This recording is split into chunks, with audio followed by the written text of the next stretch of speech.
Bueno, más que nada, gracias a través de este medio y bueno, más que nada la comunidad de aquí, de Llano Tugrí, por recibirnos. Les agradezco tanto porque nos han dado un cariño y un amor que han estado viendo de qué se trata el Plan de Desarrollo Integral de los Pueblos Indígenas. Iniciando es la primera consejo que se hace en un territorio y desde el territorio donde nace el Plan de Desarrollo. El Plan de Desarrollo está en un proceso de algunos puntos que se ha tratado el Plan de Desarrollo en sí, más que nada en infraestructura, fortalecimiento institucional, gobernanza y educación y economía y todo lo que se ve más allá.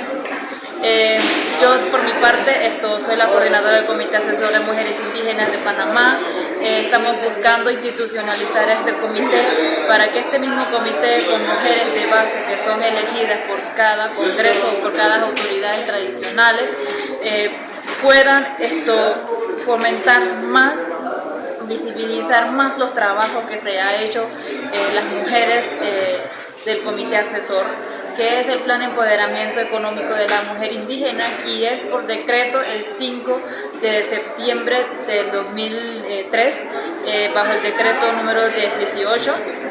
que establece algunas pautas para poder realizar, articular más que nada con instituciones públicas, privadas, internacionales y por supuesto la sociedad civil, que también nos ayuda para llegar